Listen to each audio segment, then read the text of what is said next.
Hello, my name is Catherine Bernier. I'm the autism mentor for the Roswell Independent School District. Please feel free to contact me with any questions, comments, or concerns you may have. Thank you.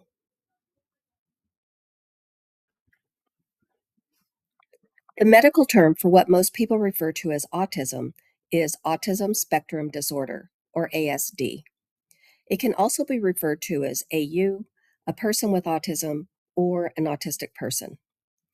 Autism is a complex neurological and developmental disorder characterized by impairment in reciprocal social interaction, impairments in communication, and the presence of repetitive and stereotypic patterns of behaviors, interests, and/or activities.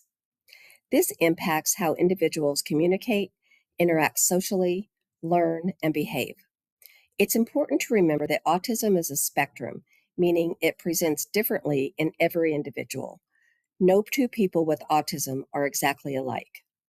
Although a diagnosis can happen at any age, autism is considered a developmental disorder because signs typically appear in early childhood, often before the age of 3. Early indicators might include differences in communication, social engagement, or patterns of behavior. The severity of impairment in the given domains, as well as the pattern of impairments, varies from individual to individual. That's why it's referred to as a spectrum of disability. In the past, people perceived the spectrum as a line ranging from lower support needs with a higher ability to navigate society independently to the need of maximum supports in order to navigate society at all. As educators, understanding these core areas helps us better recognize students' needs and provide appropriate supports.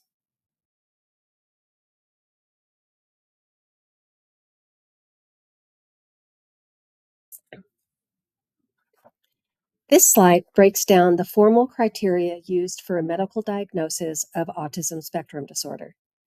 The criteria is divided into two main categories, A and B, and both must be met for a diagnosis. Starting with category A, this focuses on persistent deficits in social communication and social interaction across multiple settings, not just in one environment like school or home. There are three key areas within this category. First, social emotional reciprocity. This refers to the natural back and forth of social interaction. Students may have difficulty initiating conversations, responding to others, or sharing emotions and interests. Second, nonverbal communication. This includes things like eye contact, facial expressions, gestures, and body language. Students with autism may struggle to use or interpret these nonverbal cues.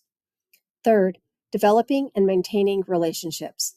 This can look like difficulty making friends, understanding social expectations, or adjusting to behavior in different social situations. These include repetitive movements or speech, such as hand flapping, rocking, lining up objects, or repeating words and phrases. Insistence on sameness, meaning a strong need for routines or difficulty with transitions and unexpected changes.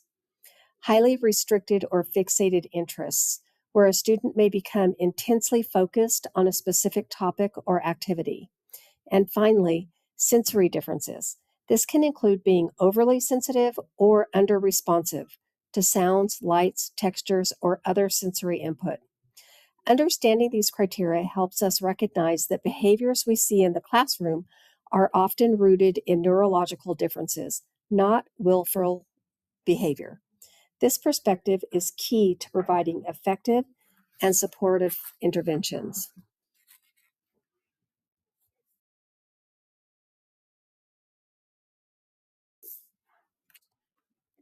Here we describe the three levels of autism support needs, written from an autistic perspective. It's important to note that these levels are not labels of ability or worth. They simply describe the amount of support a person may need. Starting with level 1, requiring support.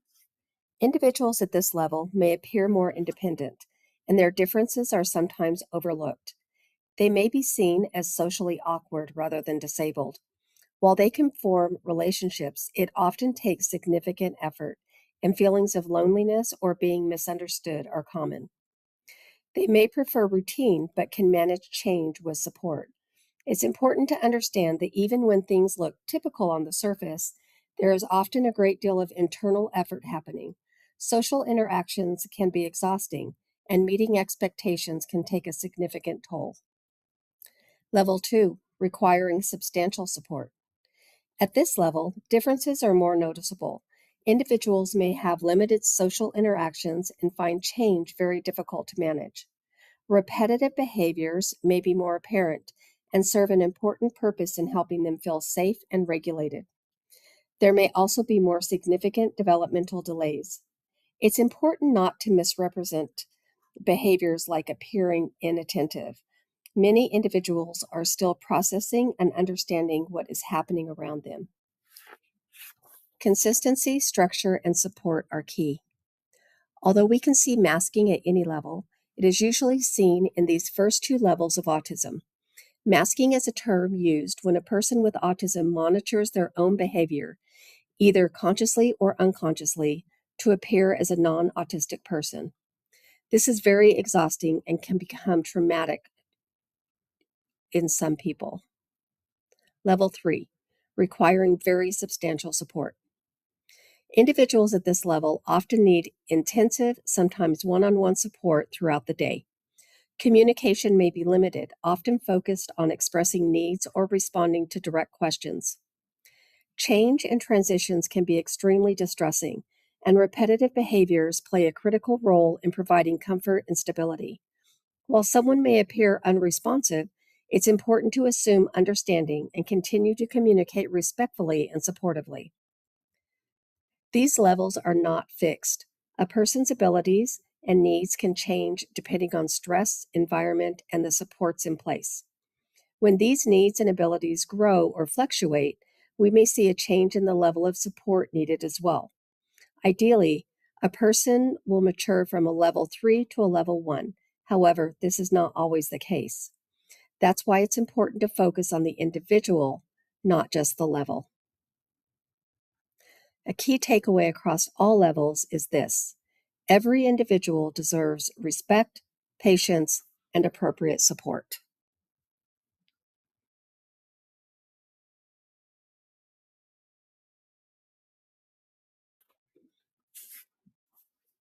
Here we focus on what is required for a student to qualify for an educational exceptionality under autism, often referred to as AU. It's important to understand that a medical diagnosis alone does not automatically qualify a student for special education services. There must be a clear educational need, meaning the characteristics of autism are significantly impacting the student's ability to access and make progress in the general education setting. This is what justifies placement on an IEP. The team will look at several key areas within the school environment. First, reciprocal social interaction. This includes how the student engages with peers and adults in the classroom, during group work, and in less structured settings like recess or lunch. Second, communication as it relates to ASD. This goes beyond just speech. It includes understanding language, using language functionally, and communicating one's needs and ideas effectively in a school setting. Third, restrictive, repetitive, and stereotypical behaviors, and more importantly, how those behaviors impact the student's participation and interaction at school. For example, do routines interfere with transitions? Do repetitive behaviors limit engagement in learning? Finally, the team considers other relevant impacting factors. This can include the student's academic history, behavioral patterns, and any significant sensory sensitivities, whether they are over-responsive or under-responsive, that affect functioning in the classroom. The key takeaway is that eligibility for AU in an educational setting is based on impact, not just presence of traits. The question we are always asking is, how is this affecting the student's ability to learn and function at school?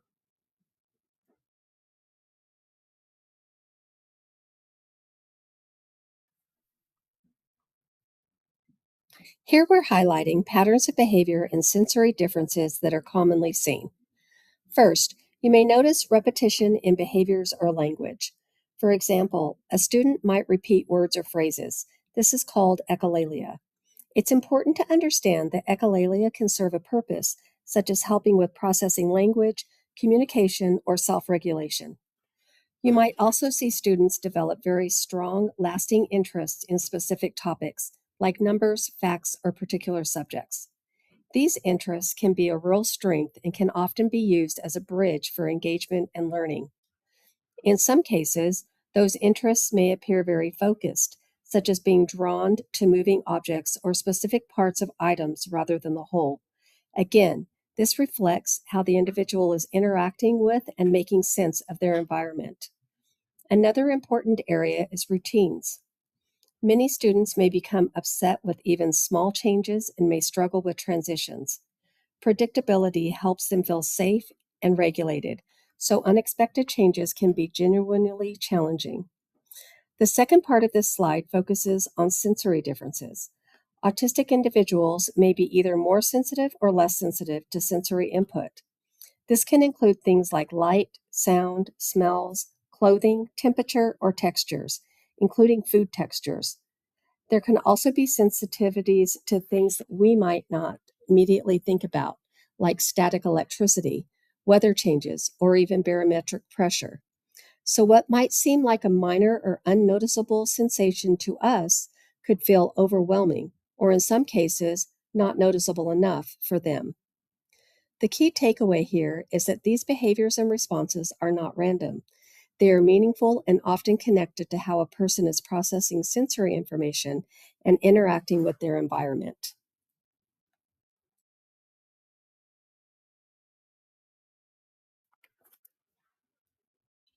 Here, we're looking at some common differences in social communication that you may see. First, you might notice limited or inconsistent eye contact. It's important to remember that for many individuals, eye contact can actually feel uncomfortable or overwhelming. So, less eye contact doesn't mean they're not engaged. Likewise, a student may appear not to be looking at or listening to someone who is talking. However, they may still be processing the information, just in a different way. Listening doesn't always look the same we expect. You may also see that students don't frequently share interest or enjoyment with others. For example, they may not point things out or bring items to you to show. This is an area where we often explicitly teach and model. Another common difference is not responding right away or at all if their name or other verbal bids for attention. This could be related to processing time, attention differences, or sensory factors. Conversations can also be challenging. Some students may have difficulty with the back and forth nature of conversation, knowing when to respond, how long to respond, or how to stay on topic. On the other hand, some may talk at length about a preferred topic without noticing social cues that someone else wants to contribute or shift the conversation. This isn't intentional. It's often driven by strong interests and passion. Finally, you might notice that facial expressions, gestures, or body language don't always match what is being said. Again, this reflects the differences in communication style, not a lack of understanding or emotion. Overall, the key takeaway is that these are differences, not deficits, and they give us an insight into how we can better support communication and connection.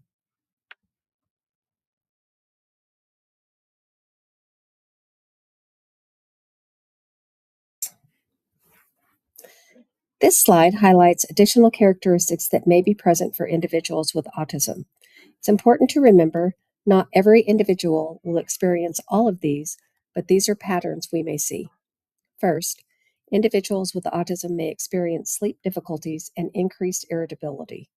When sleep is disrupted, it can have a significant impact on mood, attention, and overall regulation throughout the day. You may also see differences in eating. Some individuals may have very selective eating patterns, and in some cases, can include ARFID, which stands for Avoidant Restrictive Food Intake Disorder. This is often related to sensory sensitivities, routines, or past experiences with food. There is also something called pathological demand avoidance, or PDA, where individuals may have a strong need to avoid everyday demands. This is often connected to anxiety and a need for control, rather than simple defiance. Speaking of anxiety, individuals with autism are diagnosed with anxiety and depression at a higher rate than their typically developing peers. That emotional piece is really important for us to keep in mind when we're supporting behavior. Social experiences can also be impacted. Unfortunately, individuals with autism are more likely to experience bullying, which can further affect confidence and mental health. In terms of communication, some individuals may have differences in tone of voice. It might sound flat, overly formal, or have less variation than we expect. But again, that doesn't reflect their level of understanding or emotion. You may also notice challenges with perspective taking, understanding what someone else is thinking or feeling, or predicting how someone might respond in a situation. Along with that, students may have difficulty adjusting their behavior depending on the social context, what's expected in one setting versus another. And finally, social connection can be an area of difficulty, including imaginative play and forming friendships. These are skills that often need to be explicitly taught and supported. Overall, this slide reinforces that autism can impact many areas beyond what we immediately see, and it helps guide us in providing more thoughtful, supportive, and individualized approaches.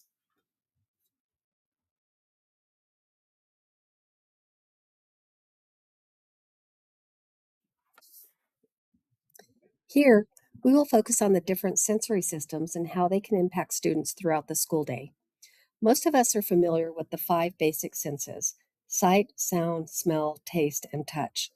But there are also additional sensory symptoms that play a big role. The vestibular system relates to balance and movement, so things like swinging, spinning, or even walking in a line. Proprioception is our awareness of where our body is in space. This helps with things like knowing how hard to push, how tight to hold something, or where our body is without looking. And then there's interoception, which is the awareness of internal body cues, like hunger, thirst, needing the restroom, or recognizing emotional states. When we think about sensory processing, it's important to understand that autistic individuals can experience both hypersensitivity and hyposensitivity. Hypersensitivity means being over-responsive, so sounds might feel too loud, lights too bright, or clothing too uncomfortable. Hyposensitivity is the opposite, under-responsiveness. A student might seek out more input, like touching everything, moving constantly, or not noticing pain or personal space in the same way. And most individuals have a combination of both, depending on the sense and the situation. The key takeaway here is that when a student is experiencing sensory discomfort or seeking input, it can show up as what we might label as inappropriate behavior in the classroom. But really, those behaviors are often a response to sensory needs, either trying to avoid something overwhelming or trying to get the input their body needs. So instead of asking, how do we stop this behavior? We want to ask, what sensory need might be driving this, and how can we support it in a more appropriate way?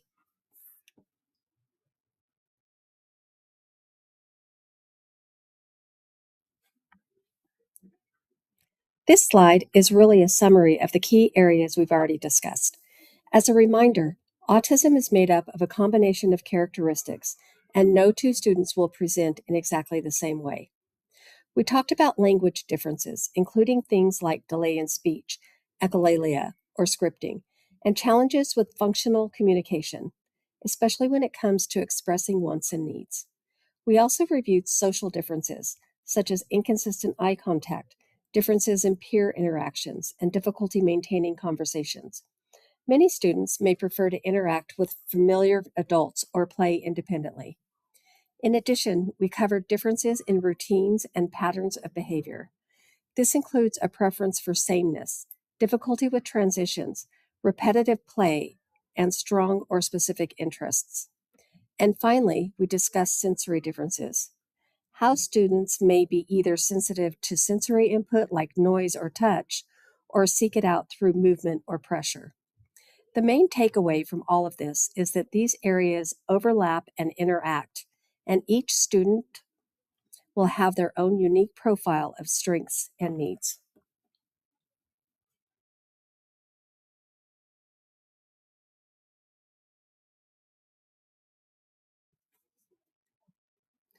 Building on what we just reviewed, this slide helps us put autism into a broader context.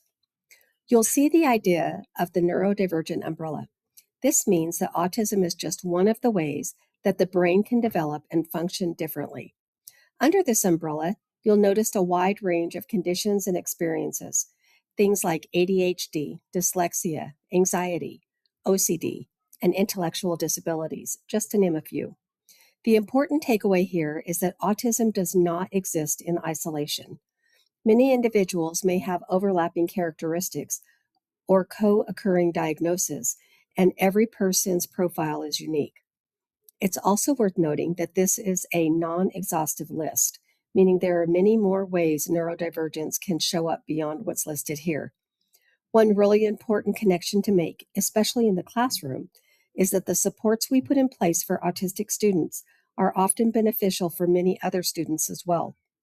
Strategies like visual supports, clear routines, explicit instruction, sensory breaks, and structured environments are all research-based practices. Because of that, they don't support autistic students. They can also support students with other neurodivergent profiles, and even typically developing students. So rather than thinking of these supports as something extra or only for a specific group, it can be helpful to view them as good teaching practices that create access for everyone.